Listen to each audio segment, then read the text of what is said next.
Okay, welcome back. Now we're going to go ahead and go through that next tab. It's got 5 different stories. We're going to go through those 5 stories, answer the questions associated with them, kind of give you guys a little bit of guidance. All right, so first of all, the name of the article is First to Fly, okay, from Into the Silent Sea. This story is basically talking about the first person to have gone into space. The first question that we need to answer is, what event in history is described in this chapter? Hint, I just told you. What 2 sentences in the chapter provide clues as to what this event was? Dig through it there. You'll find it pretty easily. It's an interesting story talking about this guy's experience being the first person to go ahead and orbit the Earth outside of it. Second question is, the authors write, far from feeling isolated and alone in space, he, Gagarin, felt like there was more attention focused on him than at any other time in his life. What were the authors referring to? Quick note there in that question, you'll see they put the number 11. That's there to tell you what paragraph to search through. They're basically talking about the re-entry section right there, and he didn't feel alone. If anything, he felt like everybody in the world was watching him. And there's some truth to that, right? Because there was a lot invested in this. The Russians wanted to make sure they were the first person up there, and they had a lot of people making sure that it was going to go down. Okay, so find out what it was that made him say that and what was going on. Third one, according to the authors, when Gagarin's mission ended with his landing near the air club where he first started flying, he said, it was like a good novel. Paragraph 16. Name 3 other characteristics of Gagarin's experiences in this mission that you think are like a novel. That's an awesome question, and honestly, a really interesting to talk about. I mean, think about this, guys. You're the first human being to be in space. You have this perspective of seeing that great Earth below you all around, and you're the first one to see it. And then you land, right? So the capsule comes down, you eject from it, you're riding your parachute down, you land, and people walk up, and you get to say, oh, I'm just the first spaceman. No big deal. That's one of the things that's so cool, right? It's so James Bond. It's just like an action movie. That's what he's talking about right here. And I mean, let's be honest, how cool would that be? So find some other examples in there that sort of illustrate that point, and just talk about them. I think it's a really interesting story, and something that certainly warrants a little bit of thought. Okay. The second tab here focuses on a woman, okay? This was a really cool story as well, because this woman spent more time in space than all the American astronauts combined. The very first question it asks is, why was Tereshkova's mother surprised when she saw a photo of her daughter in space? Now, I'll be blunt with you on this one. It took me a little searching to find the exact thing, but it's in there. And to give you a hint, think about how secretive this whole thing was, right? The Russians are in a race to beat the Americans into space. And so are they going to tell them what's going on? Are they going to tell them who's involved? Of course not. So do you think people had to lie a little bit? Do you think people maybe had to conceal things even from their own families? I'll bet so. So find that in there. It's kind of a cool piece, and it answers that question very succinctly. At one point, second question. At one point, Tereshkova describes the profound silence of space. How did that silence affect her?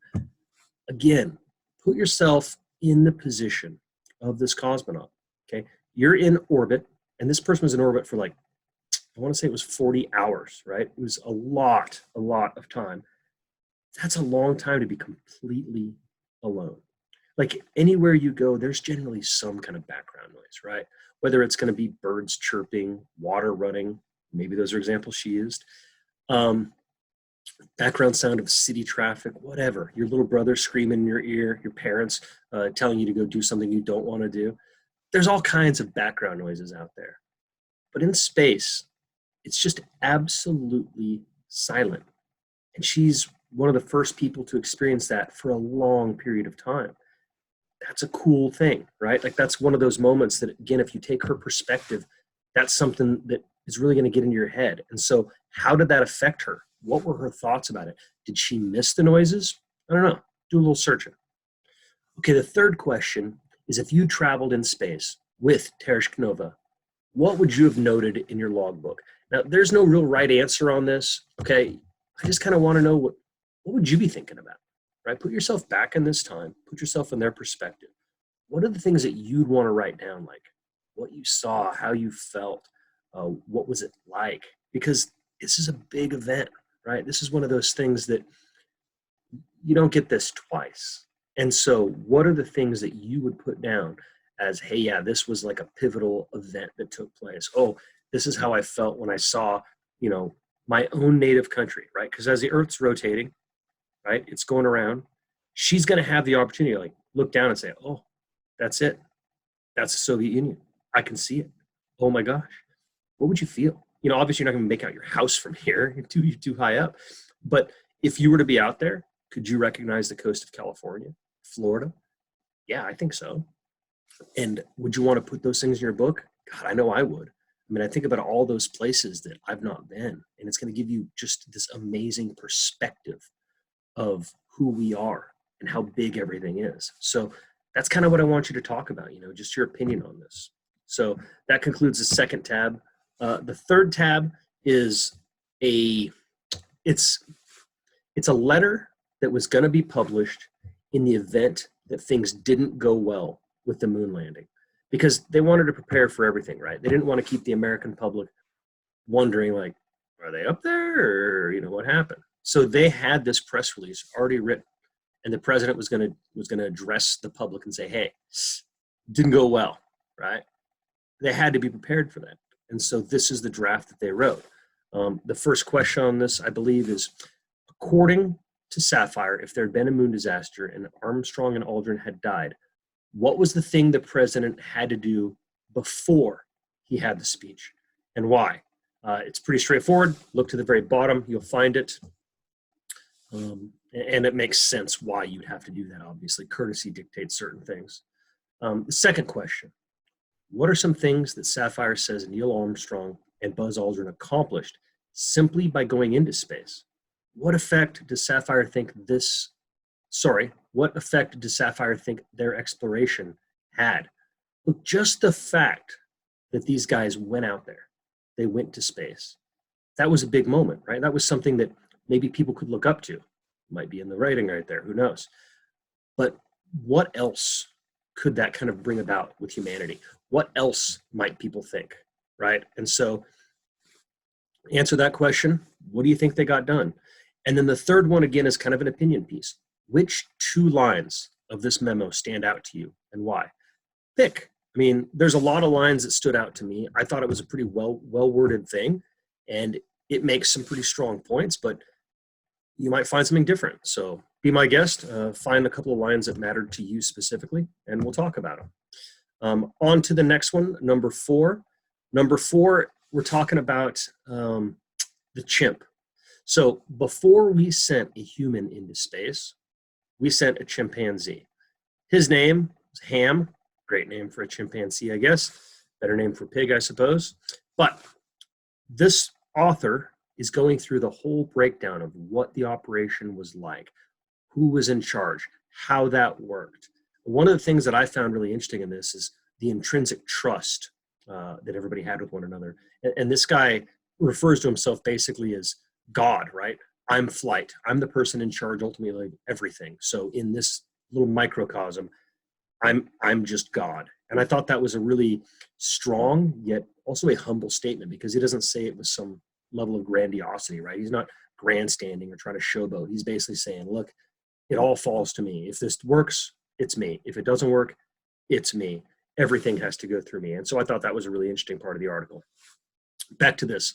The first question is, the author thinks of Ham, the chimpanzee, as crew. In what ways is Ham an astronaut? And in what ways is he an animal test subject? I kind of want to answer this one a little bit for you, but as far as how is he an astronaut, well, he's a creature and he's going to space. And chimpanzees bear a lot of similarities in anatomy and physiology to humans. The second bit, in what ways is he an animal test subject? I think you can get your head around that, right? Like, it's pretty obvious how he's a test subject, right? Second question, Ham's inability to communicate with mission control poses some problems. How do they get around these problems? How would it have been different if Ham were human? Again, put yourself in the situation of flight command here. You've got a chimpanzee. They can't talk. They can't do sign language. Well, I suppose they can now, but this one didn't. And we certainly didn't have a way to understand them. And so had we had a human, would this have gone a little bit different? Would they have better control over the environment? Would they know more what was going on?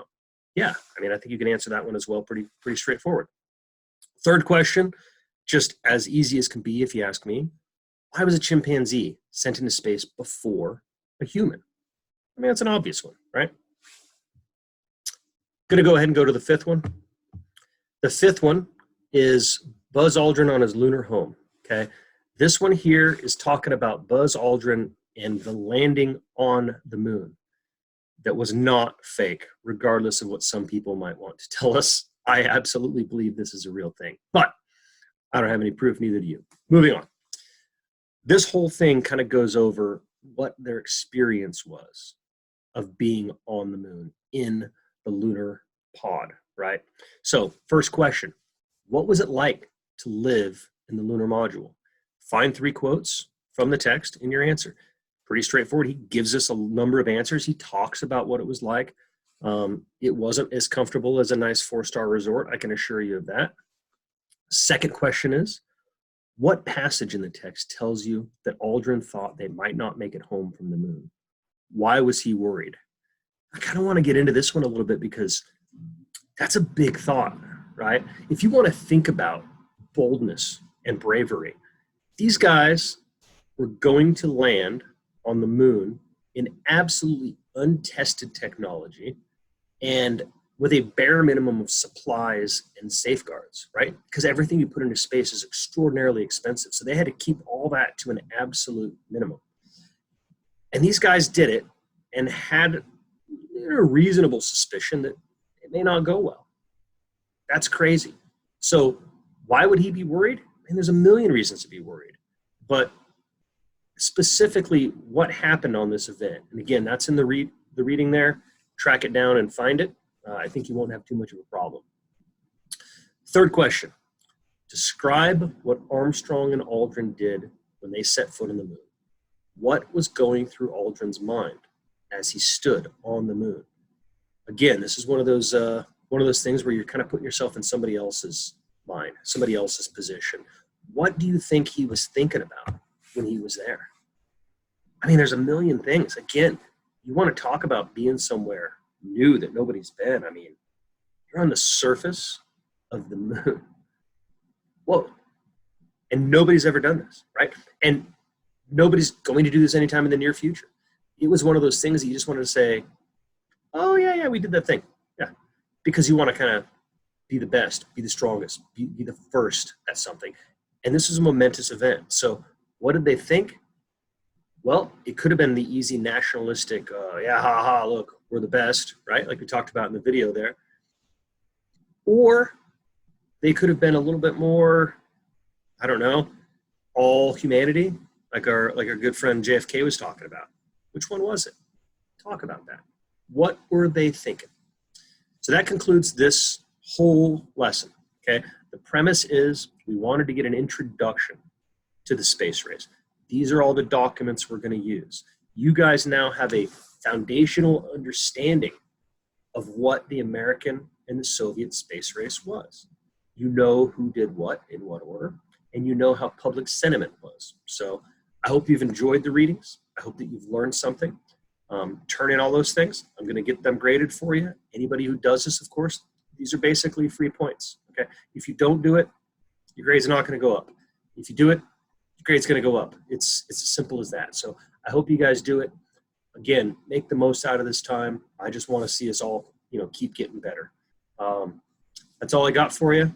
I will get your next lesson posted for your grammar, and that'll be Friday morning. I hope you guys are all doing great. All right. Take care.